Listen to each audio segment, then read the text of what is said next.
Hey everybody, we are going to be looking at our full interview with Ian Hazzikostas, who gave up so much of his time while we were at Blizzard campus in order to have a conversation with us about so many things. We can only use little segments of it in the videos that you got to see, so here's the full thing. We will be releasing them all on YouTube eventually. If you are one of our website supporters or a Twitch subscriber, they are already up on our website for you guys to check, but don't worry, if you can't support us that way, they will be coming to YouTube shortly. Enjoy.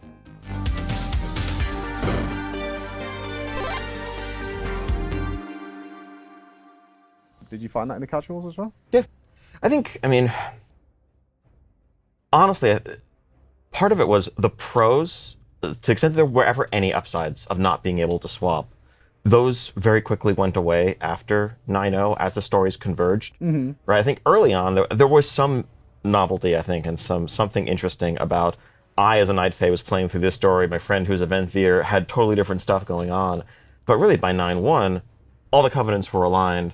And so it was like you weren't really seeing anything different or cool than your friends in other Covenants. You just had on the same road. You just had the restriction now. Yeah, I see. Was there any other talk of, because I actually loved the Covenant idea. Like I really did. Because when you pushed the RPG idea, and I was like, this is amazing, because what I pictured, and obviously the old armchair dev idea, but what I pictured is that you would kind of commit to one, but you could leave it.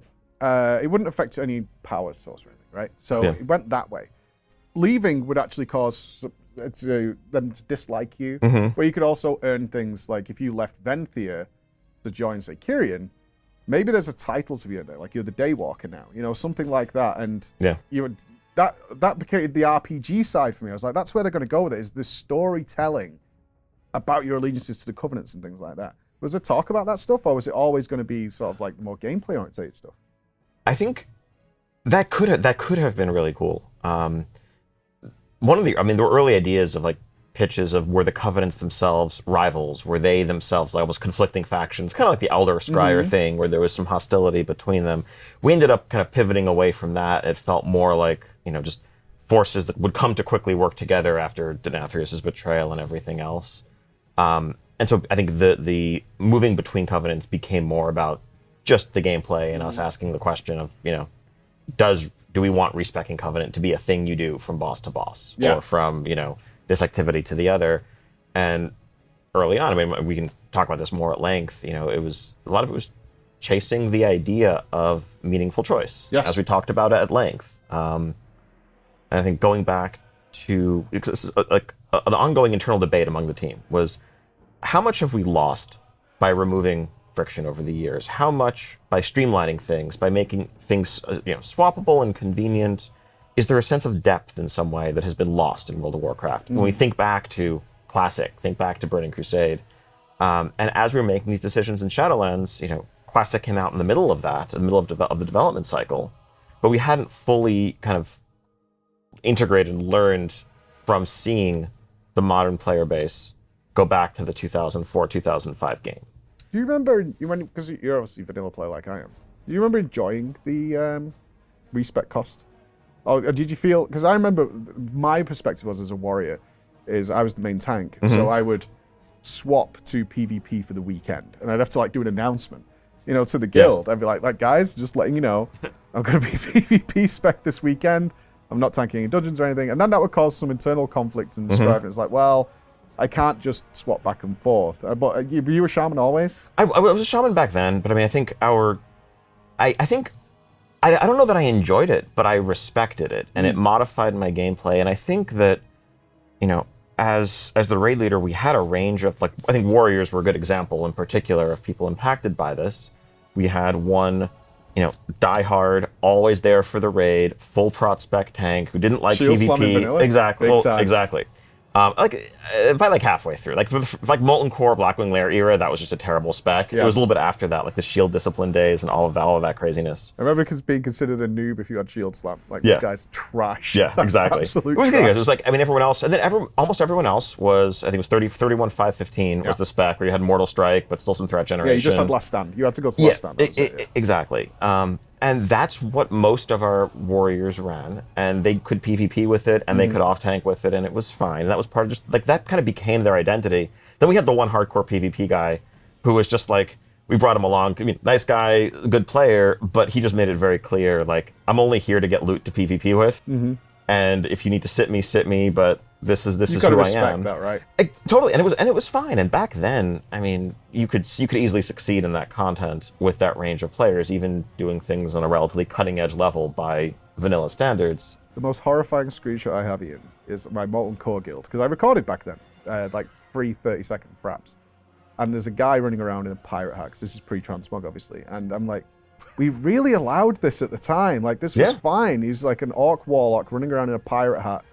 And we did fine. It was totally fine. And it's hard to... Now we're so specialized. Yeah. I mean, it really is bleeding edge. That's something there is lost. Because I played with a lot of very fun people that are still... People I would like to know today. I know some of them today, but they were trash. But it didn't matter. Yeah. And that was like a... But I also remember, like, that's not a golden nostalgia thing. Because I think back to the TBC launch when they were cutting the raid, and I knew 15 people who were dead instantly. I was like, you're out. Without question. And it was... I don't know, I guess that was the start of it starting to become a little bit more specialized. Because obviously when it was Sunwell... Especially also, yeah, I mean, even before Sunwell, I think before all the nerfs, like pre-2.1, like early Gruul, early Magtheridon, like... Those fights were, I think, like they picked up where Nax left off in a lot of ways, right? It really felt like they took a tier that was kind of at the difficulty level of the end of Classic and began Burning Crusade at that point. What with the trash? Remember that Magtheridon trash before you nerf? That was Magtheridon. And then also, don't forget, like 45-minute respawn Leothir's trash, where you like clear the whole room so you can ping-pong him around, you wipe twice, then the first things start to respawn. I remember Hydros. Like, getting to Hydros was an hour and a half our first time, I think, something like that. And then it respawned as we got to the boss. That was a crazy period of time. That was Dark Ages. But fun in a way. And no one really knew how to play. Even what seemed like at the time the best players in the world. In retrospect, it's been interesting to see that unfold over the course of Burning Crusade Classic, and like, you know, sort of at what point did knowledge back then catch up to knowledge today? And you look back and you can look at videos of the old like world first Sunwell clears and like Nihilum and SK Gaming and top guilds in the world method, and you just assume like, okay, those are really, really good players. Then you realize that like almost every one of the Sunwell groups that you're seeing in the top 20 today has all of their members out DPSing what was being done back then by considerable margins. By the way, like it's pretty weird. Even the because Hunters used to play with a macro back then. I don't know if that exists on TBC Classic. Yep. Is it still there? Did they keep that? I'm actually... It was mouse wheel for them. They would sit mouse wheel all night. I 100% remember my mouse wheel hunters. I don't know... I'm actually not 100% sure if that functionality is retained. I think it would be. Because they made grid and stuff work, which you didn't have in vanilla. And I was like, this is cheating. Like, I was a priest for a lot of it, and it's like, you didn't know if anybody was stood near you. Like, the fact that you have grid and distance indicators is cheating. I mean, by vanilla standards, I think by vanilla standards, there's a flip side there. I think very, very early on, we were clueless. Like, this is going way back. Like, my first Molten Core raid, well before I was a raid leader, I was just tagging along with a bunch of people. It was like, who's level 60? Let's go in and check out Molten Core. We made our raid of Lucifron. And I remember like just dying on Lucifron because I didn't have a priest in my party to dispel me. Oh my god. And no one had literally no one had raid frames. I would have dispelled you. It literally was like, if there isn't someone in your party who can dispel you, no one's going to target you and help you. And then, I mean, obviously things pretty rapidly evolved. But by the end of vanilla, as you remember, there were like, it was smart healing. You could just have a keybind that would auto heal the lowest health person. Decursive to auto target that stuff. Decursive is crazy. Cast canceling, so 0.2 seconds before your cast is going to complete. That was considered such a high skill, right? I mean, this is probably leading more towards where we are now in Dragonflight. Yeah. But you'll remember, like, a high skill thing was, say, patchwork. Canceling a spell as a healer by jumping was considered pretty top tier, and you would have done totem twisting, I assume. Oh, sure. Yeah, which was... we had players who couldn't do it. Yeah. Like, and then you realize it's just, how can you not do this? This is crazy that you can't do this. And now, like you said, the skill of the level, or the skill level of the average player base, where do you see that is now, like when you're thinking about creating content for people? Because we have rumors, right? I think this is where it should come from. Like Proving Grounds were a kind of good idea. It's like teach you attacking from behind, interrupting. But then I know as a content creator who was creating guides, I got a ton of messages from people who just could not do it. Yeah. And saying, is that reflected in your numbers? Did you felt like it brick-walled so many players? Honestly, in Warlords, when we briefly had Silver Proving Grounds as a requirement to queue heroics, it did brickball a lot of players. And what we saw, and I think this was Proving Grounds is a concept I'd actually love to see us revisit and expand upon. A big flaw with it back in the day was it didn't really teach you. It was a safe environment in which to practice. But if you had just fundamental misunderstandings about what you should be doing or how to play, it wasn't really giving you tips. It wasn't saying, here's why you failed, what can you do better? And you had to go to external sources to get that information. And frankly, a lot of the players who most needed that kind of training were the ones who weren't going to external sources in the first place, or they wouldn't have. Yeah, because I think this is pre when you had, because now you've got the quite large pop-ups of like, try attacking it from the back. You know, that kind of thing happens now, but I don't think they had that originally. Was it just a debuff? Takes no damage from the front or something? Exactly. So you're expecting a new player to also read debuff tooltips. Yeah, I mean, I think what it had going for it was a safe environment. No one was going to make fun of you. No one was going to kick you from the group. No one was going to, you didn't have to feel guilty or awkward about not being able to do it. And the hope was that you could practice.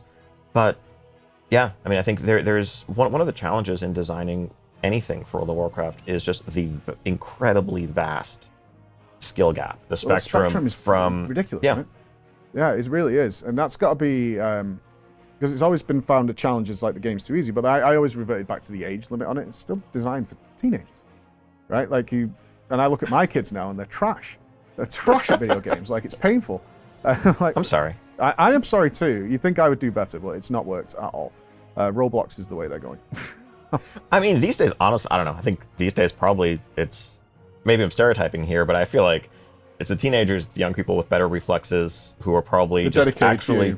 yeah, exactly. Actually, I mean, speaking frankly, personally, I'm a way worse player than I was 10 years ago. Right on board. Right, and for me, it's a mix of I don't have the same amount of time to just maintain the muscle memory that's required, but also it is just I notice multitasking and raid leading and trying to do a mechanic while also keeping track of two other things that I need to be doing at the same time. I could do that no problem 10 years ago, and now I'm conscious of the fact that I'm missing some things. I feel it the same way. Like, I would say my peak was Wrath of the Lich King. That was my method days and things like that. And then after that, you I don't know where it was just a case of reaching that pinnacle and being like, it's not for me. I didn't love it. I loved doing content creation instead. And then coming back, it's like, I don't need to do that anymore. I don't need to invest 10,000 hours on a dummy to practice these procs and things. And you shouldn't be expected to either. And I can still clear the concept. I don't need to be that good. I can still kill N'Zoth. It's fine.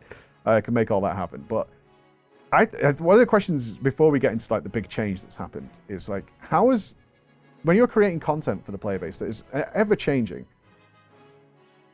how do you decide the approach for your personal views? Because you come from the old school like me, of what an MMO was probably like. And we did a lot of research on, when it launched, based very heavily on EverQuest, and instantly met resistance because people were like, no, we didn't actually like that. So you had a big group of devs who played this hardcore style MMO and were happy to sit in a dungeon environment all day waiting for people to show up. And then World of Warcraft comes along. And we don't the casual, the majority is like, we hate that. That's awful. It's so bad. And then you look at Wailing Caverns design and Uldaman. But that's changing all the time from where you came from. It's like, how are you keeping that connection with the demands of a player base who seemingly even doesn't like playing with other people these days, in some cases? I think, but that last bit, I think that's always been the case, right? I think actually one of the big original claims to fame of World of Warcraft was you could solo to max level. You could not do that in FF11, EverQuest, other games at the time. It was, okay, you can get your first 5 levels solo. Now you have to find a group if you want to get anything done, or you might as well just log off. And so I think that's always been an undercurrent of the appeal of World of Warcraft. There's such a wide range of playstyles and preferences. I think for every person who's there to, challenge themselves and push to accomplish difficult things with 4 friends or 19 friends or whatever else, there's someone who views it as almost a meditative experience. They just want to unwind after a rough day at work and log on their hunter, log on their druid, log on their paladin, whatever, and just explore, bounce around, accomplish some goals, get some achievements done, get some cosmetics, whatever else. And both are equally important. Both are part of the collective world that makes it a world, as opposed to a niche game for a single play style. I mean, you serve so many different player types, right? I mean, I'm not sure how your metrics work, but one of the questions, because I think it's really tough when you're out there and you're not just a content creator, but you're anybody who's the vast majority is a horrific term that gets thrown around all the time in reference to World of Warcraft. This is what the vast majority likes. What do people actually do in the game? Because we don't know. I mean, everything. Honestly, I mean, I think that's one of the quirks of WoW. It's part of the magic of WoW. It's part of what makes designing for WoW really challenging at times. I think you could take a dozen people, all of whom would say WoW is their primary game. It's one of their favorite games, the game they play a ton. You could sit them around a table and have them talk about what they do in the game and why they like it. And it could sound like they're describing 12 different games or experiences that would be foreign to the others. It really is everything from the, completionist solo collector to the casual PvPer who just queues Battlegrounds all weekend, to the hardcore PvPer who wants to push high rating, to the Mythic Plus focus player, to the casual raider, to the hardcore raider, to everything in between. And then all the different Venn diagram overlaps. And all of those people are World of Warcraft players. Yeah. And it's and I think the world is, again, as I said earlier, richer because it has all of them in it. But a challenge is, there is no majority, so to speak. It's a collection of many minorities, each of whom have different and sometimes competing interests. Yeah. And I think that's part of the challenge when it comes to listening, addressing feedback. I think, often the two are a little bit conflated, where hearing feedback should mean, in the eyes of players, and understandably so, well, do what I say. I told you I don't like this. We told you we don't like this. And you didn't change it, therefore you're clearly not listening. Especially if that person believes they're a reasonable person. I'm a reasonable person, and I think you're incorrect, so... And they are, and they are a reasonable person. And I think it's totally reasonable to want to advocate for the game that you want to play and the play style that you favor. And it's our job to take everybody's concerns into account. It's not a player's concern to take other people's happiness into their account when playing a game. They just want what's going to make it the most fun for them. And so, I think the challenge comes where sometimes those desires are directly conflicting. Where, You got an example? Yeah, I mean, I think rewards are a clear case. I'd love to get into this with you. Yeah, right. It's basically the people who want to do a thing and don't see any value in it and want it to be more rewarding, versus the people who don't want to be forced to do the thing and want it to stay not rewarding at all. Or, should PvE gear have any place in PvP, or vice versa? And to some extent, like we can continue to separate out the ecosystems to solve these problems. We can say there's no crossover whatsoever, and you're basically playing a completely different game if you're doing this activity versus that activity. Or to the extent that there's crossover, there's going to be some people who would prefer it weren't that way. For sure, because, I mean, one of the most common things, and I'm guilty of this, and what I can also honestly say after now we're here is, I definitely got to the point where I was so immersed in it and not happy that I definitely went overboard with where I was, which I think is the place you end up with because of a business relation. Is like, ordinarily I just put the game down. Yeah.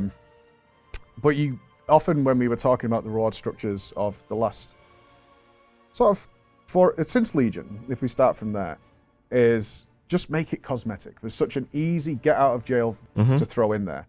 And I thought this particularly about Suramar, because when we did the playtesting of Suramar, I was like, this is incredible.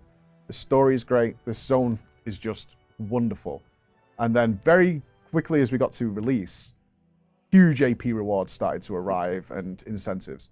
And I often believe this with a lot of the development that's happened over the years with you guys, is I don't know whether it's an internal pressure, and I kind of think this goes back all the way to Naxxramas, the original one, where it's like, we've invested time and money into this content, but if we don't make them go, they're not going to go. And is that something that's a very real thing? I think it is a real thing. I think make is maybe too strong a word, but if we don't incentivize it, if we don't make it feel like you are progressing in some way as a result of it, then yeah, people probably won't do it. And I think if we made a zone full of awesome quests that literally offered no rewards, as a hypothetical, right? No experience, no gold, no items, nothing at all, but it's really cool content, most people wouldn't touch it. People who did might touch it once. And that's not to say that, the people who would do it if you're doing it to level, who would do it if you're doing it to get a professional recipe, to whatever, are going to dislike it as a result. But at the end of the day, it is a game that, as part of just the core RPG progression, you have a lot of goals, you're making your numbers go up, you're trying to overcome challenges, you're choosing how to spend your often limited time these days wisely, and you're going to spend that time doing things that are getting you closer to your goals. Maybe like at the end of an expansion when you have no more other goals left, You might go back and chase cosmetics or do things that, you haven't had a chance to just for completionist's sake. But those feel like lost opportunities when there's something out there that has potential that's just underutilized. Yeah. So where do you draw the line then in being incentivizing it via power? So, it's Torghast throwing the legendary requirement into there. Yeah. Versus this gives you a cool mount. Do you see a distinct difference in participation? Because it's like, they'll just look at it. And I guess a good example of this would actually be challenge modes. Mm-hmm. And I don't know if you know the participation rates there, which were purely cosmetic rewards, right? That's all that challenge modes gave you, was just a transmog. And did that come across as perhaps a failure? Because not enough people did it? I don't think challenge modes were a failure, no. Their participation was overall quite low. It got a bit better. I want to say, if I remember, towards the end of Mists, I think we added a decent chunk of Valor for doing challenge mode runs that helped, it helped justify it to people who were just looking to cap their Valor for the week. They could at least work towards something else at the same time. But it wasn't seen as a failure, because I think it also, as someone who worked very directly on challenge modes, 10 years ago, it wasn't 30 people laboring to make this thing. It was, let's try an extra difficulty, let's add an extra overlay on the content we're already making. And for the people who got a lot of value out of it, and a lot of enjoyment out of it, that felt well worth what we put into it. Mm-hmm. But I think, yeah, you're correct. When we're looking at a major expansion feature like a Torghast, if that were only used by as many people as did Mist challenge modes, that would have been seen as a significant failure. It's like, we put a ton of time, design resources, engineering, art, iteration into this. If only 8% of our players did it, well then we should have just put those resources into something else that 90% of our players were going to do, because we would have made more of our players happy. At the end of the day, that's the challenge we're trying to solve. It's, we have a finite team, even as we grow, even as we hire, we have this many, person hours of work that can be done this year. How do we deploy those? How do we allocate those in the way that's going to make the most fun for the most players? Well, one of the things in Dragonflight that's changing is, because obviously part of what I would consider the failure of Torghast is that people felt, I know that one of the reasons I stopped playing was I'd log on to my alt, and it was like, okay, I kind of need to farm a legendary, I kind of need to conduits, I kind of need to do this. And as somebody, as I'm sure you're aware, I was a huge champion of Torghast. I had a great interview with Morgan about Torghast, and then a lot of it changed. And I was like, this is just killing my soul.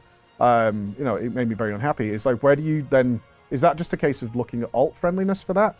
Or is this in Dragonflight where you actually have completely smashed this out of the park?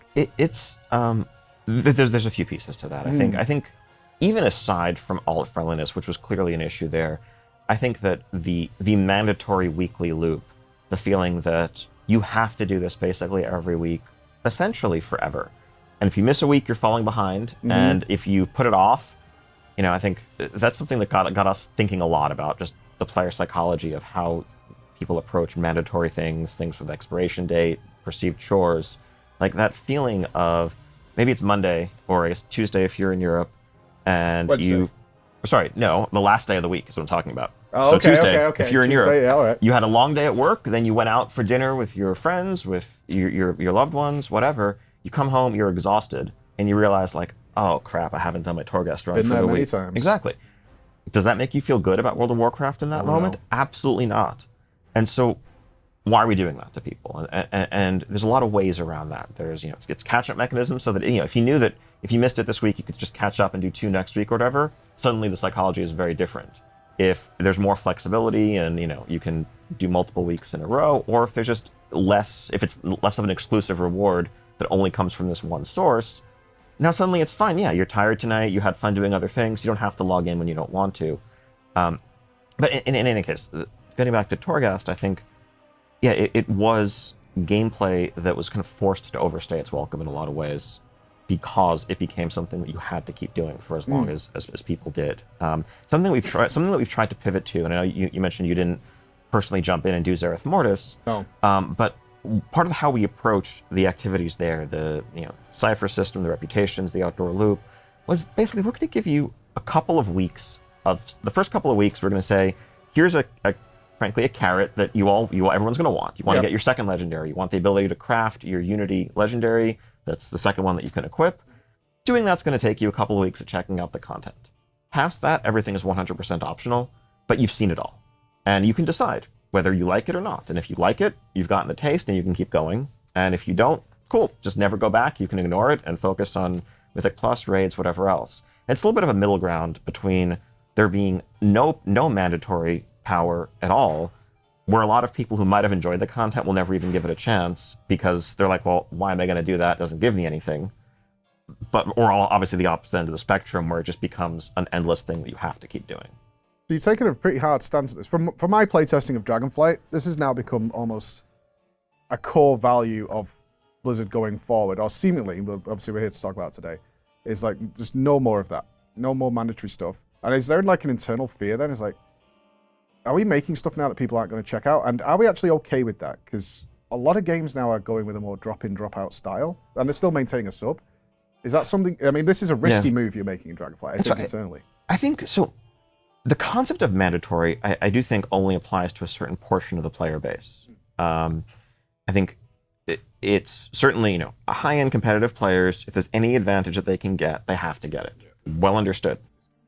But I think some of what we're also moving away from that lets us, like systems like Renown or Outdoor World Loop, they have powerful rewards from them. You can make, this profession crafting reagents at the end of a Renown tracks that will let you make 402 plus gear that is heroic raid quality.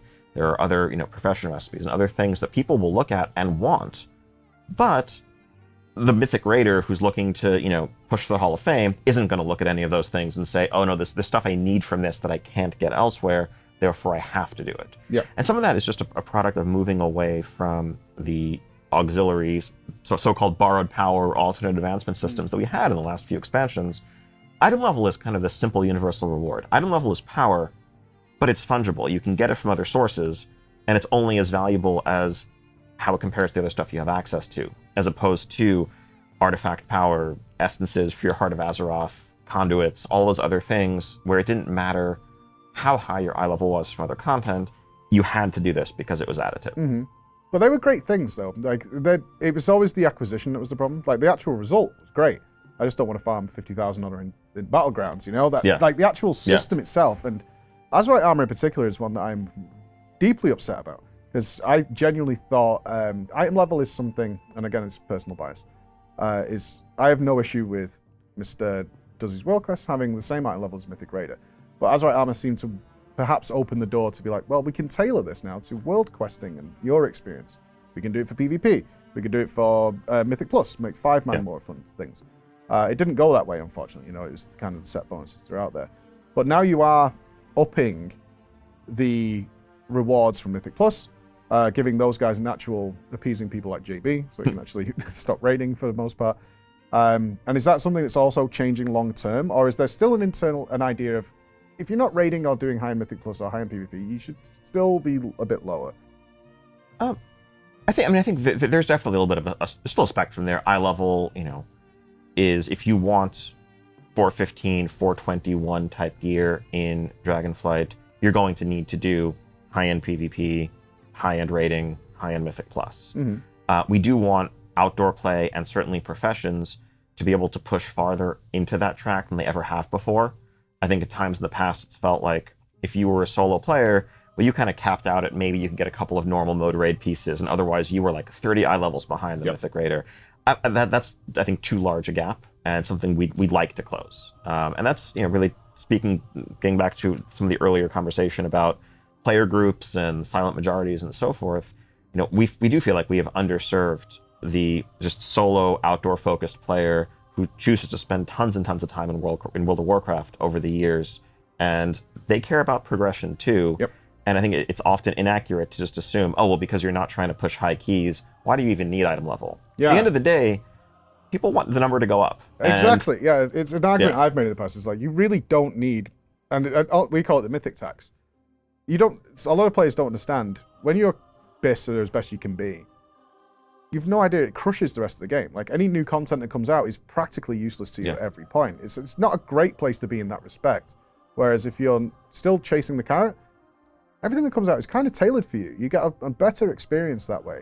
But obviously, item level is higher, and I would like to chase that and have it. And it's not fair I don't have it in many ways. And your new profession system, I kind of looked at it a different way, and I don't know if you saw my comments on it, on the feedback I gave. I've been talking to your guys for a while. It looks to me like it's new coat of paint, kind of does the same thing, but it looks like you're trying to target social elements with it by making the individual once again important. And I would love to get your thoughts on, like, do you feel that?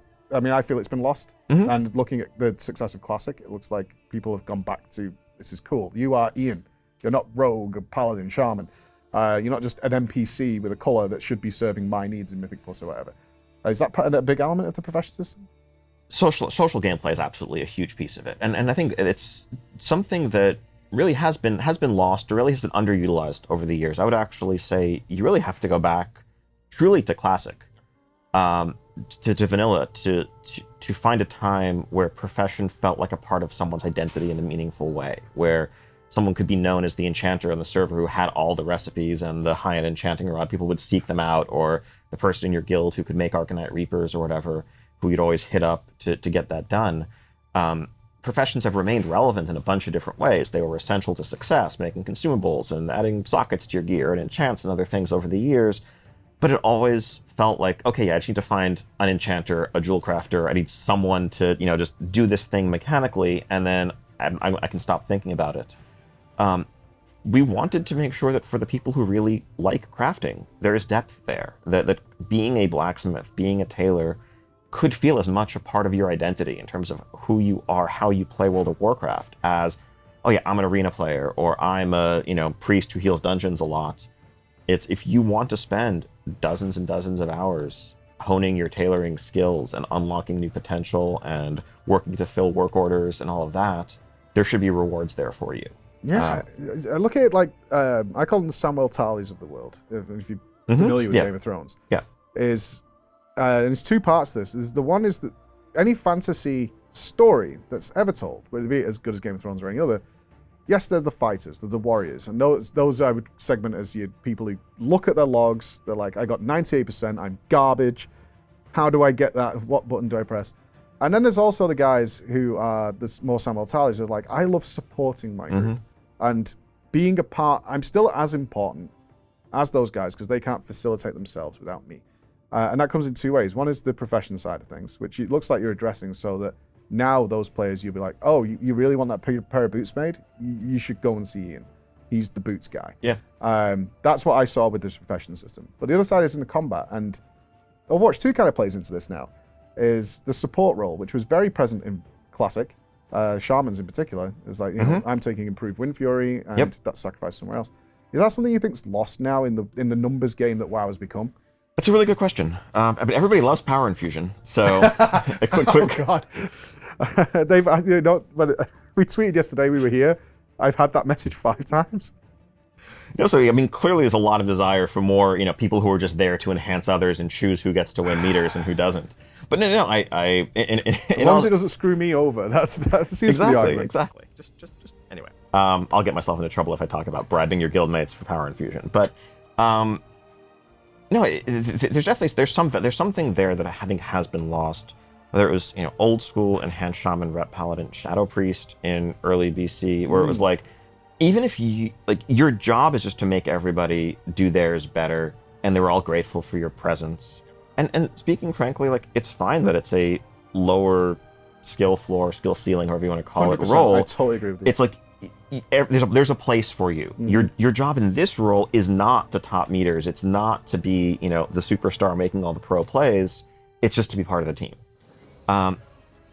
Finding a way to reintroduce that, I think, is something that we discuss. I don't know that we have a clear answer right now, but it's a place I'd love to see return to WoW grouping in some form. 100%. I feel very, very bad, and we talked about this, I think, before with the cameras were on, is in the 40-man raid environment, you could take weaker players, and it was fine, because they would often drift to these roles. They don't have that viciousness to be a top DPSer, the mind to be a predictive mind to be a solid healer. They don't want to do that either. What they do want to do is help everybody else, like a bard role, essentially. But I know when they tried it with discipline in Kata, you're not going to do the top healing. Yeah. You're not going to do the best DPS, but you do both. And it's great. And everyone went, but Holy Pala does more, and this does more. And I mean, you know your numbers background. Obviously, we go back to Elite's Jerks. And I was there as well. It's so much about that now, and the influence of the top guys is very trickle down in WoW, and they're like, it's not this the meta. That is something. That's something that's really present across all of gaming, and it's a huge challenge. And I think I don't know the answer to it. I know there's lots of game developers in any kind of multiplayer setting these days who are grappling with this question, this issue. It trickles very far down. Yeah. Right. There isn't the sense of, oh yes, if you're playing right at the cutting edge, then every percent matters. You need to do the thing that's absolutely the best. People just want to know, well, what's good? What specs should I play? What specs are good? What specs are not in Dragonflight? Even if they're never going to set foot in anything harder than normal rating. Even someone who avoids most of that stuff, isn't necessarily actively seeking it out, almost can't help but stumble across it. They might be, going to Wowhead to see what's new in the game or what new piece of information dropped or see some cinematic, and then come across the article that like tier rankings of specs and realize that the thing they play is like D tier, and suddenly feel worse about themselves and have a bit less fun playing the game than they would have had, even though it's not getting in their way of their enjoyment of actually doing in-game content, just knowing, you're the worst. Or someone says you're the worst. And that content is pervasive, right?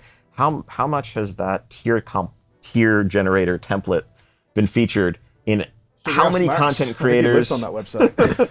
But at least, I mean, to be fair, in Max's defense, when he does it, he often brings in a wide range of experts and like debates it and like, let's talk through how this happens. But those are everywhere. And they're also easy money. Like there's, from our perspective, it's like, I should rank the tanks, even though the game's not finished. I think I did it once. I was like, this is terrible. I'm just never doing this again because it's not even accurate. It's like, it's like assessing the damage of Evoker. Evoker's out on the alpha. Go and try it out. What's its DPS like? Because it's the first question I'll get. I was like, doesn't matter. I mean, and really on that note, that's something that we've underestimated and learned from, and often learned some painful lessons from. I think returning to one of your favorite topics, covenants and covenant abilities. I think we could see in our internal data, and a lot of the same data that people could see, though we maybe had a broader base of it, the trends over time, and how early on pretty significant covenant diversity in the first couple of weeks gave way to increasing trends towards like what was seen as the high-end meta. What was seen as the high-end meta, people who were just solo players who never did group content were gravitating towards it over time as well. And that, kind of made us rethink a lot of our assumptions about, well, is this really just the top 10% that cares about it, or is it inescapable at this point in modern gaming? And I think the answer is it's inescapable in modern gaming, and so let's not design systems. So you look at it as a bit of naivety? Like you still have this sort of almost a belief. It's like, the top end, because I definitely felt in some of our discussions, it was like, almost like a containers. It's like high-end stuff goes over here. That's Mike. We'll talk to him there. Casual stuff over here, PvP over here with Bajira, or something like that. Where, as you said earlier, actually the player base is elastic and it's all intermixed into its togetherness. And now it's like, is that something that's kind of gone away now? It's like, it's the information's going to find its way to even the most casual of players. I think there are still certainly meaningful different segments of players and play styles and motivations and all of that. But I think that the influence of min-maxing, of playing in the so-called right way, is something that at this point is a true majority thing. It is pervasive, and that was a miscalculation, right? And then it was naivety, if you want to call it that. I think when we spoke back in the run-up to Shadowlands, and to some extent, I fully knew that that the high-end community was not going to like being locked into a single covenant and having to be suboptimal for either AoE or single target, for either Mythic Plus or rating. But we thought that the upsides in terms of differentiation and strengthening your bond to the choice that you'd made for the majority of the player base that wasn't worrying about how am I going to both, push for top Mythic Plus rankings and get in the Hall of Fame for rating, we thought the upsides for them would outweigh it. What ended up being the case was that, no, basically, even the people who might have otherwise, in a vacuum, enjoyed that choice and the freedom, felt forced into a certain path just by the information that was trickling down. Yeah, potentially. Certainly, if it comes to getting into dungeons and guilds, it's like, why are you playing that Covenant, right? That's going to be a standard response that we've had since vanilla. It's like inspecting. I mean, we'll get to the talent trees now. Yeah. Often the case was you had to post your talent setup because you'll be like me. You can look at it in 2 seconds ago. Noob, move on. You're the optimal, which is you're correct, and even inspecting that way. And I think that's how it filters down, which must feel a little restrictive on you guys. It's like, even if we think this is a great idea, and in fact people are going to embrace it and maybe get their own unique identity, they're going to be blocked somewhere, which is why I was against the gameplay almost. It's like, that was our argument with Covenant. It's like, just don't tie it to the gameplay, like RPG storytelling, because this is going to happen, regardless of whether we like it. So do you feel restricted on that? A little bit, but I think we're restricted in a ton of ways, and I think part of design is just working around those constraints to try to deliver a fun experience for people at the end of the day. I think we know that, people are going to want to distill a range of options among things that give you power down to what is best, and they're going to want to optimize for different situations. And I think part of the talent system we have coming in Dragonflight was built with full awareness, walking in, being like, yes, we're going to actually loosen restrictions on respeccing. We don't need tomes anymore. You don't need to go back to town. People are just going to want to, yes, you're going to want to change your spec from boss to boss. You're going to want to have a spec for trash. You're going to want to have a spec for these situations. And maybe it's fine. This talent is a niche talent. And this talent is a talent that's only going to help you in certain situations. But you'll feel smart when you switch to that and take it there. And I think, the original talent tree system we had back in, Classic through Wrath was still thought of more in the sense of weighty choices that you were rarely going to deviate from because of the escalating respec costs and all of that. As sophistication at the time was growing, I think we just kind of went into this knowing that, yes, we're making a system for a modern player base that is going to want to change, going to want to be the best. Let's make that interesting. Let's make the process of figuring out what the right loadout is for this boss part of the interest of the system.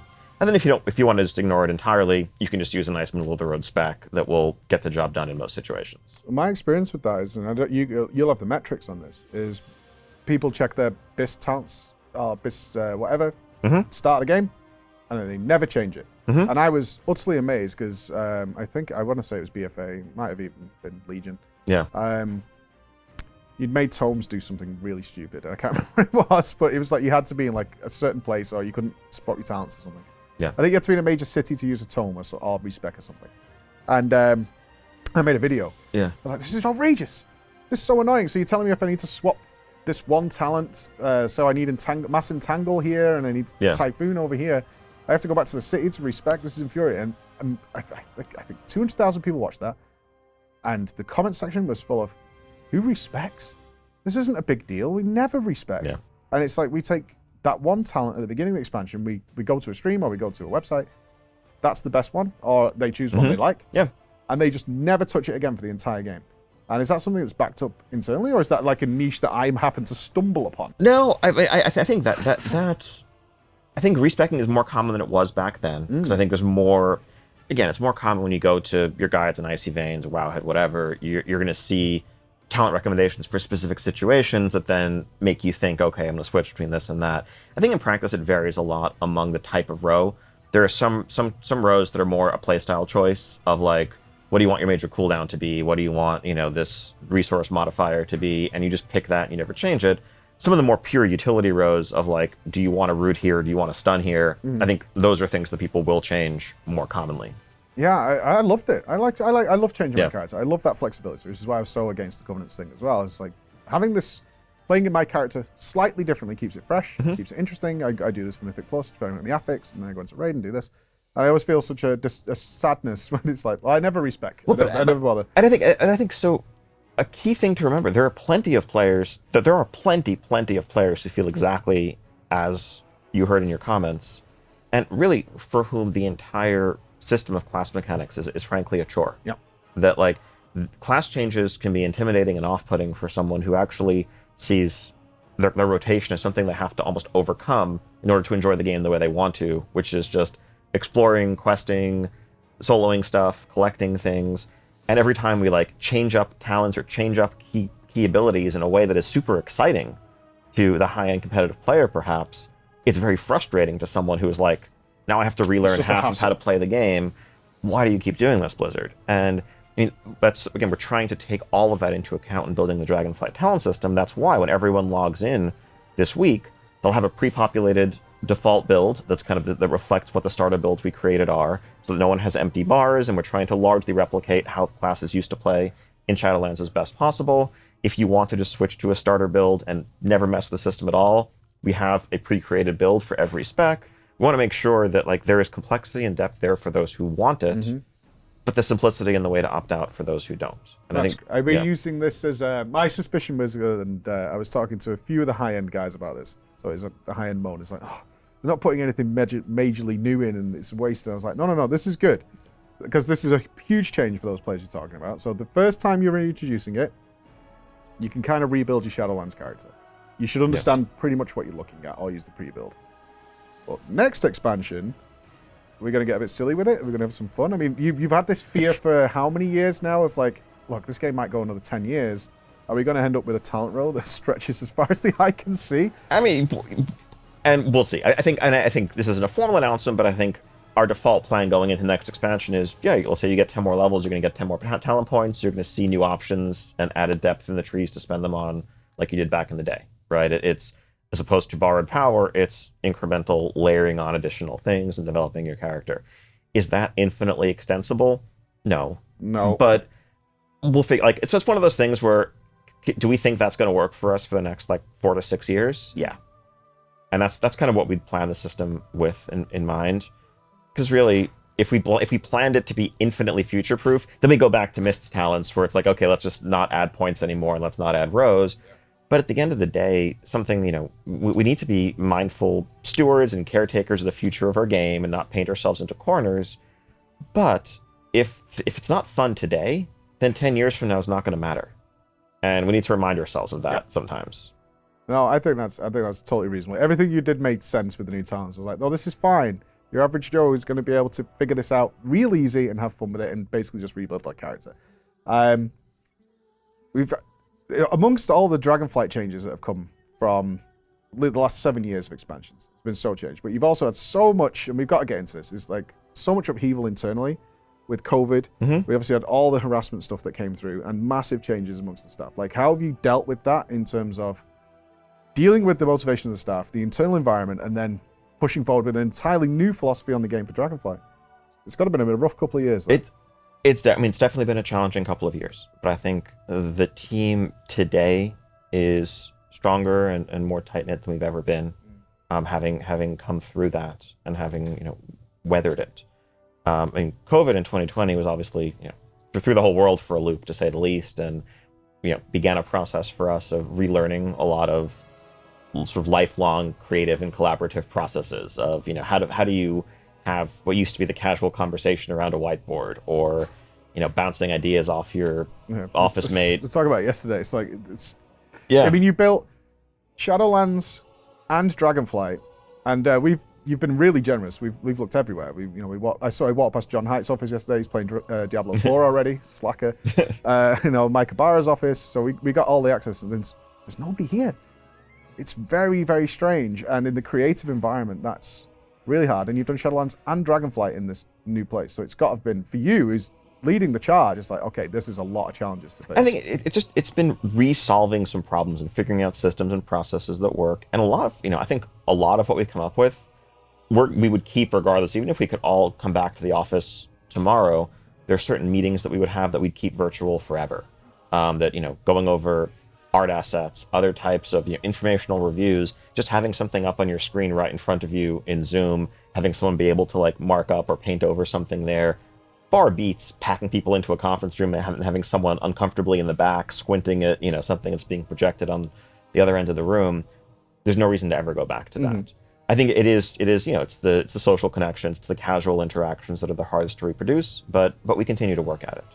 And then obviously the other major event last year, I think really it triggered a period of ongoing self-reflection for the team as a whole, for the company as a whole. Starting last summer, it was both looking inward to our culture, to our history, to frankly ask, like, are we who the internet says we are? Is this who we really are? And I think the answer we came to is no, but also certainly it's who we never want to be and want to have no chance of being. And so how do we change our our processes? How do we develop a culture of feedback and listening and openness and trust that makes sure that even the slightest hint of impropriety will be raised and dealt with before we ever got any place close to the allegations from years and years ago? But at the same time, we were also listening to our player base and kind of re-examining, we were hearing lots of feedback, not just about anger at the revelations in the lawsuits, but about the state of the game. Yep. It was a double whammy. Your I'm quitting video very much included. Of like, we're missing something big here, right? Our goal at the end of the day is to make a world that players want to spend time in, that they're going to love spending time in, and that's the passion that drives all of us. And we're failing. And so I think where that led us as a team was also, it was a challenging time in general, a hard time to do kind of creative work going forward when everyone's distracted. Fun, right? Like amongst all this, let's make something really fun. And so like all that energy kind of was channeled initially into patch 9.15, which was what everyone wanted to feel like, as opposed to working on some far off idea, building some zone for an expansion that was a year and a half off. Like, let's solve problems today. Mm-hmm. Our players are hurting, our players aren't happy. How can we help today? Let's make a bunch of changes. Let's actually re-examine everything they've asked for that we've said no to, and like double check, triple check that we believe we're doing the right thing here. And in some cases, that was like turning over old stones of design philosophy that had been kind of taken for granted for 15 plus years. That the things we were always trained by our predecessors about, the rule, what should or shouldn't be account wide, and the importance of investment in your character, and the importance of this or that, and asking like, okay, maybe those things were right for the game 15 years ago, but they're not making players happy today, and so do they still hold? Should we still apply them? And I think that began a process of letting players play the game the way they want. And I think what we were hearing loud and clear from folks was, look, there's this part of your game that I love. I would happily spend all the time in the world doing this thing, but if you make me do this other thing that I really don't like in order to do the thing I like, I'm going to do neither of them, and I'm just going to leave. And, we as stubbornly as at times we were trying to stick to, we want, all of this integration, and you shouldn't be able to just raid log, and you shouldn't be able to just, do one thing, or we're not really a massively multiplayer world anymore, we're just, a group of sandboxes. If we're not making our players happy, then what's the point of any of it? Yeah, I would actually put that down to something I've brought up a lot, is it felt like you guys were prideful. Very prideful, and to a stubbornness on certain things. And I think we can look at flying as the prime example of this, because at one point I did a video which was the things I think Blizzard really regrets doing that have led to consequences later on. And number one on that list was flying. Because the Burning Crusade, flying came in to solve a problem that solved itself in the Burning Crusade, because vanilla is just a hodgepodge of stuff, people hiding in boxes and crayons around the world, and the zones are all over the place, and Azeroth is designed in a really horrible way geographically, for traversing it. And then the Burning Crusade comes out, and it's basically a circle, and the flight points are fine, so flying not particularly necessary. But in Wrath of the Lich King, it was embraced again. Yeah. And then after that, it kind of became like the bastard child of the family. Like, did this take something away from the game? Which it did. And I think that's absolutely true. It kind of falls in that category for me as transmog. Transmog does take something from the game in that you see those people in those bright armors and you finish that set, but it's so overwhelmingly. It makes so many people happy that it's not an issue. And it kind of, when I saw the title, and it was getting leaked and things like that, but I was like, if it really is that, this actually is a statement, and it felt like a statement. It's like, one of the things we're going to do, again, because we haven't done it since... What? Mists, if you want to talk about being able to fly at launch in some form. It would be Mists, wouldn't it? Yeah. Wrath was the embraced. Yeah, WoD was the infamous no flying until Pathfinder was added. I was on board 622. with you. Yeah, if it wasn't for the way garrisons went, like, if you could show people it was good to be on the ground, but it didn't work out. And then you had to relent. I actually felt really bad that day. It's like, almost. But now, this is the feature of the game. It's like, it's here, it's big, it's impressive, and it's easily the most fun thing I've done in Dragonflight so far, is the races, and especially the group races. There's a tension there. I haven't felt that for a long time with something that wasn't in 2% of the raid boss health left. Am I winning? Is he coming behind me? Has he got his boost left? And I feel more like, is this like, again, that change of philosophy you're talking about last 15 years? It's like, why are we treating flying like this? It's really fun. And in fact, going to Ulduar for the first time is magical. Crossing the Ice Crown Gate is magical when you could finally do it. And I was like, now it's become this ridiculous achievement thing, which makes no sense still. I'm going to hope that. Well, wait, the Pathfinder we're largely I mean, I think we've largely backed away from in past expansions. You don't, Oh, it's horrible. But yeah, is this part of the statement with Dragonflight? Or is Dragonflight? Because I imagine you already know the next expansion, and so it's like, no, we were going that way. But it feels like a statement. I mean, well, our future expansions won't all have flight in the name, but like, but yeah, I mean, it was, I think in terms of coming up with a name, we obviously knew what the features were, knew what the setting was. And it felt like there's a couple different names, right? The dragon flights are a thing. There is flight. Given the philosophical change, it felt very coincidental, maybe. Mm-hmm. Yeah, but I mean, the vibe of the expansion as a whole is definitely meant to be a breath of fresh air. It's a return to Azeroth, wide open exploration. It's a fraction of the feeling you might get playing a game like Breath of the Wild and looking out over rolling plains and feeling like that land is yours to explore.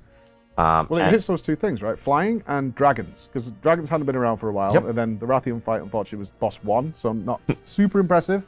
Certainly better than Deathwing, your fingers. It was Vexiona later in the same instance. Yeah, Onyxia too.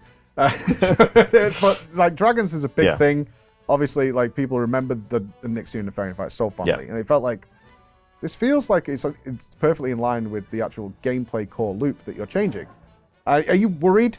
Because I feel like the game has been out so long now. Someone like me could look at Dragonflight and be like, heaven.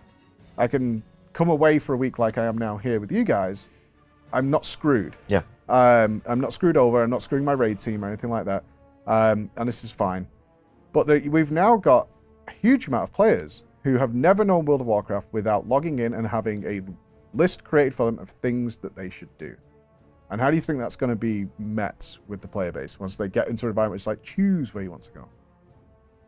And I think the hope is, I mean, there's still you can look at your world map and there's plenty of activities, there's world quests, other events, there's things to do to raise your different renowns that you're chasing. And early on, again, for the people who don't have their sights set on doing high Mythic Plus or jumping in and getting into Mythic rating as soon as they can, a lot of the item level rewards from all of those systems will be very relevant.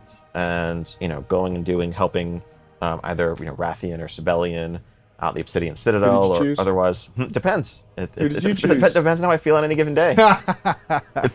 Commit. Coward. No. Pick a side.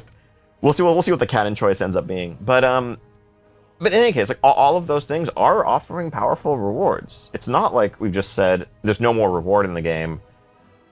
But for the people who, the people who are focused on the hardcore stuff, who are getting, 410 plus gear from other sources, they have plenty to do. Mm-hmm. And we don't need to try to, offer them more reasons to spend more time in World of Warcraft than they're otherwise spending.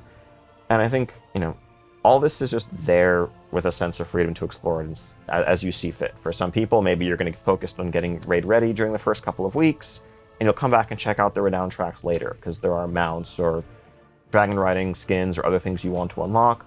Or again, if you're someone who's really focused on professions, there are specific recipes. If you're a leatherworker, you're going to want to, work on that centaur renown to get some of the leatherworking recipes from there. So it's all of the same philosophies are there. It just, we don't have that artifact power, that, soulbind renown, that thing that is just hitting everyone over the head with being completely mandatory regardless of your playstyle. And again, that gets back to, we don't want to force players into content that they don't inherently enjoy. We want to let you play the game the way you want to play the game. Are you far more relaxed now with it's okay if people aren't logging in week on week? If they log in just for... Because you mentioned earlier, raid logging would be the prime example, but obviously in terms of logging in to do the specific thing they want to do, because it's felt like for a good long time now, we want people online, we want WoW to be a part of their daily habits almost. By intention, your mission, even your mission board and BFA, collecting your Azerite power, whatever it might be. There's a lot of these systems seem designed to engage somebody at least on a daily basis as the norm. So are you more relaxed now with that? Probably isn't going to be. It won't be for me. Is what I would say. It's not going to be. There's other options out there that are equally as fun, and maybe less fun, but also I can jump into that experience very quickly. You've got games like Path of Exile out there that are just free. Sure. Not going through a great time right now, but generally speaking, the market is so flooded with this. Is this something you're adapting to, accepting, or? I mean, all the above to an extent. I mean, I think we never want, our goal is never habit in the sense of like you have to log in when you don't want to. Our goal is for you to want to log in. Our goal is for you to want to play World of Warcraft and to look forward to getting back into the game, to have something you want to complete, something you want to chase.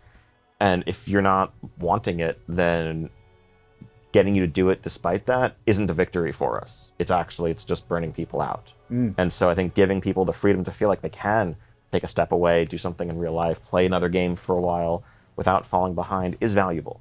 I think the one thing that we do worry about when it comes to sort of the raid logging phenomenon or people taking breaks is the social nature of the game, is sort of the critical mass of keeping a group together. If the person who is really excited to log in to do things with their guildmates logs in and no one from their guild is online because of whatever reason, and then they just log back off kind of disappointed because they were hoping to play with friends but their friends weren't around, that can be an issue. And I think that's something, going back to WoD, to Warlords of Draenor, that was probably the peak of the raid logging era, where really there was like, other than checking your garrison, if it wasn't raid night, there was nothing to do. It wasn't, because Myth Plus didn't even exist back then. As well, go in, log at all 10 of your characters, or I think it was 10 at the time. And so that felt like a step too far toward that end of the spectrum. But ultimately, as long as we're keeping social groups somewhat healthy, we want people to be able to play the game in the way that makes them happiest. Excellent. This is all very positive, right? Yeah, it's like, it seems like it should. It's kind of a no-brainer, but well, no, I mean that's the experience I've had, and I've been on some mystical quest now, like Kung Fu, is like trying all these different experiences. Like the main thing I'm seeing is they just create experiences that you want to log in for, you don't have to log in for, which is what I remember from World of Warcraft. And how has Classic influenced this decision? Because it's the irony of you think you want it, but you don't. And now it's from what we can tell, it's overwhelmingly more popular than retail. It feels that way statistically, but I mean, you would know better than I. I don't know if that's accurate. I mean, certainly right at launch, maybe, but I think long term, there are healthy populations in both spheres. And I think we've seen people largely express a preference for one game or the other. It hasn't kind of cannibalized the player base of Shadowlands, of future Dragonflight. There are people who've just made it clear that like this is the version of WoW they prefer, and that's awesome. But at the same time, I think we have learned a lot from watching the way people play those versions of the game, and what things still hold up, and what things have changed. I mean, I think we were talking about this earlier. Talent respecking is one of those examples of something that modified players' behavior and deterred them from respecking 15 years ago. Today, it's actually it's a major nuisance of like, it's just this annoying cost that you have to incur as perceived. And so like, that's something that, we're still in a relatively no changes mindset. We're not looking to, completely overhaul and redesign the game, but those are designs that aren't really, I think, successful designs today. Whereas a lot of the core of, accessible content, social collaboration, realm communities, all the rest still holds up. And there's a lot for us to aspire to return to there. Yeah. It seems like it's, you can actually, I don't know where you're going with Classic, but you're getting to watch, do these old school players still exist? Seemingly so. And they're playing in a different way, and there's things they like. And now you can almost have a test bed of like, this is what they actually really like, and this is what they don't, to drag things back into that. And it's got to be a useful metric to be able to plan for the future of retail, right? I mean, again, it's less about planning for the future of Shadowlands, Dragonflight, than it is just about making sure that we're listening to that community and giving them what they want. And that's a lot of, I think WoW Classic when it first launched was firmly in the no changes camp of like, look, we're not even gonna ask you a lot of these questions. The point is we're going to authentically recreate the 2005 experience as best we possibly can, except where, there's a couple of technical considerations that prevent us from doing so. Since then, well now, there's a player base of millions of folks who've said, we like this game, we've chosen to make this our home.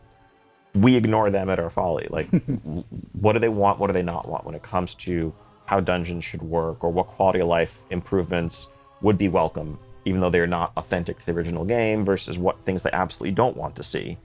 And that guides the evolution. We want to make sure that at its core, it's still the content, the spirits, the mechanics of the original game, but we also don't want to, close any doors to things that are going to make the majority of the people playing that game happier just because it's inauthentic. Oh, good. I wanted to talk about Evergreen content because Season 4 is another big change I've noticed, because over the years, you guys have fell into a habit of almost cannibalizing your own game with every patch. Yeah. Which felt very wasteful. Like, I can't imagine the R&D that went into some of these systems. Dungeons, I mean, if you go back to Kata, it was like, in Wrath, every time the TOC came out, right, every other dungeon is irrelevant now. No point in doing it. And the same with raids, and obviously there's arguments 2 and 4 linear raids. But Season 4, you've started to maybe consider, and we've actually seen this happen in a number of other MMOs recently, certainly the ones that are a decade plus, where they're like, we have a wealth of content that we've created over these years, and we've just left it. And there definitely seems to have been a lack of iteration in Blizzard. Like Garrisons. Garrisons are remembered not fondly, unfortunately, but the premise is really good. It's just people want maybe a more cosmetic style than a practical solution. Warfronts. Yeah. How excited was the player base when Warfronts were announced? And unfortunately, it didn't go that way. Same with Island Expeditions. We all watched the Sneaky Pete promise, and you're going to hate these guys, and they're going to interfere with you and stuff, and then part of the mandatory element was there. Yeah. But we can reel a list off here of huge systems, huge resources that are brought into the game, which have been left to like, okay, and class halls I would definitely put in here, which feel like such a waste. And what is the thoughts there now for like over the next few years is to change that instead of reinventing the wheel every expansion? Yeah, I think, so there's a couple of pieces to that. Some of that is definitely the move away from, expansion-specific systems that also would turn into borrowed whatever because they were going to go away, back to evergreen improvements. I think, broadly speaking, you could almost carve out 3 eras of World of Warcraft philosophy and development. And I would say that the first era was from Classic all the way through Mists of Pandaria, where every expansion was adding extra layers, extra systems, new professions, new races, new classes, new things. And then we kind of reached, as we were coming up on almost 10 years at that point, a turning point, arguably a little bit of a crisis, as we were coming off like 2 expansions in a row. We'd had like 12 to 13 month final tiers, and just looking at like this infinite scalability, like this infinite exponential growth of like what it takes to make an expansion, both in terms of development, but also player-facing complexity of like, how many systems do we have now? How just complicated is the game becoming? We're going to keep running this game for years and years and decades to come. Can we really just keep adding new permanent systems every couple of years forever? No. And so I think, that's what led to some of the class pruning philosophy that went into Warlords. It's what led it to kind of pulling back in some areas, but also the idea that we needed to be able to make things that were not permanent, we could go deeper, focus them on a single expansion, have them be the hallmark of that expansion, but they weren't going to add to the ongoing complexity. That was, and so I think that was going into Warlords. And I think, as you mentioned, there were definitely some missteps with the garrisons. Yeah. But I think, moving ahead into Legion, it was like, well, okay, obviously we don't want something that pulls you out of the world. The class hall in some loose ways with the mission table, with some of its trappings and customization, was a little bit of a successor to the garrison system. We wanted it to be a social space where you'd see all the other people of your class. And of course, that's where we also brought in, a power component to it, artifact power, and all those systems. And it's important to bear in mind that, we're planning a couple of expansions in advance. The development cycle of an expansion is quite lengthy, from initial conception to pre-production, concepting, beginning to flesh things out. So we had, we knew what the feature set for Shadowlands was going to be well before Battle for Azeroth came out. Yeah. And so a lot of that was the ongoing outgrowth of like what seemed like a very successful experiment in Legion. Legion was very well received overall, very popular overall. People had nothing but praise for its systems. And so part of what, the team as a whole was thinking was like, okay, this is a great formula for a modern expansion. That I see the thought process now. What is our artifacts of the next expansion? What are the things that are going to fill these holes that we're going to leave? Now, there were a few things that we were still blind to. I think first off was the initial excitement of like, oh my god, I no matter how much WoW I want to play, I can always keep progressing my character. This is awesome. I can log in on Saturdays and feel like I accomplished something, as opposed to the raid logging people were accustomed to in Warlords. That was energizing initially, but gave way to fatigue by the end of Legion, as we started to hear, complaints about AP grinding and the sense of like, okay, I can always be progressing my character. That means I always should be progressing my character. I don't have so you're time talking for about alts the never-ending amount you can acquire. Yes. Versus one thing that took away in BFA was that anything you did gave you AP. Yes, that continued. So I think, but I think again, a lot of the decisions about what BFA was going to look like were already almost completely locked in for all intents and purposes before we started to learn the lessons from Legion. And even Shadowlands was beginning to respond to, well, what didn't work in BFA, what was missing from BFA, things like what could the successor to the class halls be? What if there are Covenant halls? What if these are places that have more depth and interest to them than anything we offered in BFA? But it wasn't really until we were halfway through that cycle that we started to really have concerns about the shift that had begun all the way back in Warlords, about the modular approach that would take things away, because people were not sad to say goodbye to their garrisons at the end of Warlords. Shame, because if they've been iterated on, they were potentially something amazing. Perhaps, but the feedback, right? So people didn't really appreciate the extent of that pain. When BFA came out, we certainly did. Yep. Losing your artifacts sucked. Leaving, having all your legendaries disabled the second you hit level 115 sucked. Not a good day getting into that alpha. And I think, but again, at that point, we were already heavily committed on the course we were on, because we just, at some point, we have to keep marching forward. We have to keep making stuff. We can't throw out a year of work. But we started to have misgivings about that general direction. And I think realizing that the cycle we're falling into is one where every expansion begins by losing something that was awesome, leaving a hole that we then, like, at best are scrambling to fill, and leave you maybe equal to where you were before, but if we screw up at all, lesser. That is not a path to success. And so that was the genesis for what I would like to think of as sort of the beginning of a third era of WoW philosophy, which begins with Dragonflight, which is trying to return to the idea of focused, evergreen things, improving baseline systems, introducing new systems into the game that we plan to carry forward, not introducing systems that we plan to, throw away at the end of a year and a half or whatever. But doing so, I think, in a more sort of thoughtful way that, as you were saying much earlier, gives us some opportunities to make use of prior content and, feels like it's going to be sustainable in the years to come. Yeah, it feels like such a shame when you look at, I look at class halls and things, it's like, you had all the character NPCs in there, and again, we come back to the RPG elements, which you guys are very, very acutely aware of. It's like, you would think after Darnus is burned, there should be something in those class halls where, because the factions are both in there, which would reflect that. And this kind of moves us to another, we're covering two topics blurringly, but they're both important, and I do want to not skip them. Is the living, breathing world part. There's so much potential there to really immerse you a bit more into the game, because I haven't felt that for a while, for a very long time, where I'm in. Like, Runus was kind of the last time. Like, I actually felt for that character so badly. Now, I will say on the back of this, Dragonflight story is looking really good. Some fresh bloods in there, finally, and they're doing interesting things. And there's certain characters that are definitely going to come back without spoiling things. But WoW has seemingly, and this kind of explains the same thing with this modular approach of, like, this is going to be here, but we're not carrying it forward. So there's no development time, like you're saying, going into that for the next 12 months, which takes away from the actual... Ashara sinks all the ships. Mm-hmm. I can go on my hand expeditions quite happily in the Kazoo between the islands. Sargeras drops his knife, and there's no city being built there, which is what would happen in a living, breathing world. Is the goblins would be there trying to chip it off and get some armor, and it'd be a curiosity that would occur and stuff like that. Now, is that a resource issue, or is it a disruptive to player issue?